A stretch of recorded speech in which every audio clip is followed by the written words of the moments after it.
As educators, we all know that vocabulary is one of the key components of increasing our students' reading comprehension and increasing their test scores. So what can we do as educators to ensure that vocabulary is being integrated and taught to our children no matter what grade level? Hi, I'm the one that shields of Two Cute Classrooms, and this is my space for fellow teachers, homeschool moms, and or homeschool dads. And today we're going to talk about how we can use vocabulary, how we can integrate and make it fun. So let's get right into this video.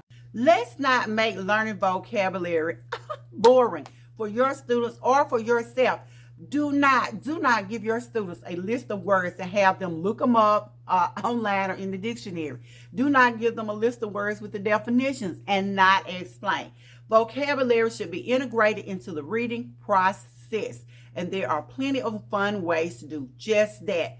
One of the ways you can do it is when you're getting ready to read a text, you should have already read the text yourself and be prepared to teach it to your students. Please go ahead and identify the words that your students are probably going to struggle with. Write those words down and have the definitions readily available. Do not give them the definitions yet or the list of words. As you come across the words, then you can begin to introduce each one. Have your students see if they can figure out the meaning using context clues. Context clues are a key element in academic success. So as they're coming across the words and you're identifying them, or at this point, then you could go ahead and give them the list of words.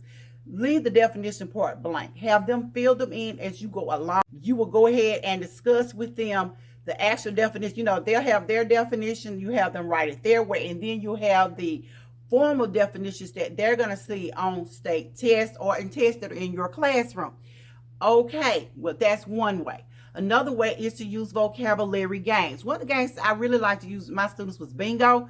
You have a sheet, you can print these bingo sheets out, and on your bingo sheets, or you can create, you can print them out or you can create them.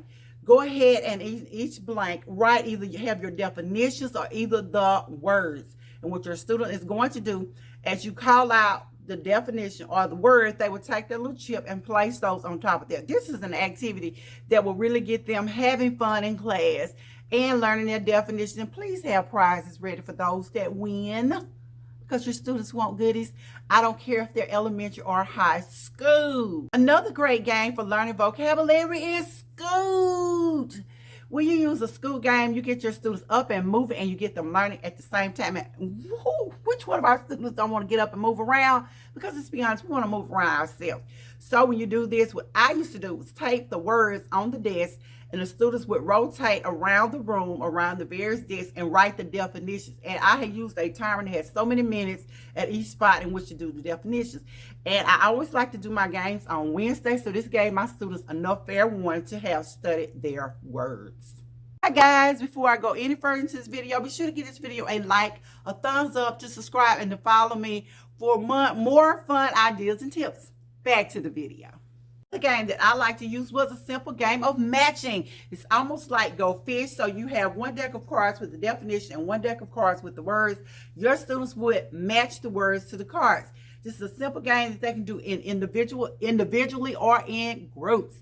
Either way, it's a great activity for your students. They're easy to make. Kahoot and scavenger games are also great for teaching vocabulary, and you might want to integrate those into your class.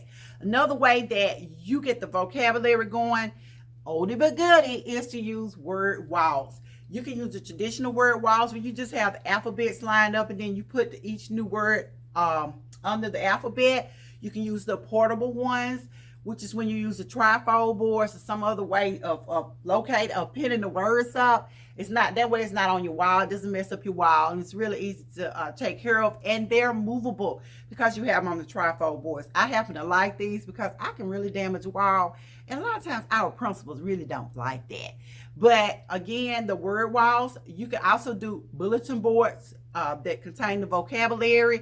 These are, whether the bulletin board is outside of your room or inside your room or wherever it is, you might want to get the vocabulary going.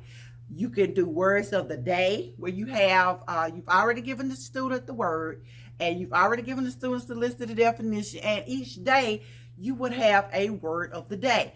And allow your students, either you talk about their word all day with text and various activities, or you might want to have it as a surprise and they show up and they have this word and they have to know what the word of the day is. It's all up to you. But these are various ways in which you can integrate vocabulary into your class.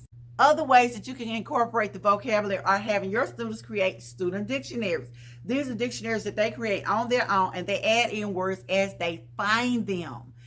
Also, you can use those fill in the blanks. Seems elementary, seems trivial, but it's really a great way to assess their learning of their definitions. And I would suggest using these towards the end of all of your activities after you've gone over the words. Bell ringers and exit tickets are also great ways in which to use your vocabulary. You can make sure that as they're coming in or as they're leaving your class that they're given a quick assessment on their words.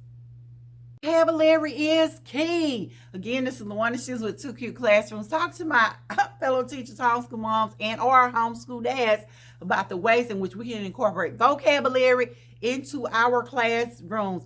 I'll see you guys in the next video.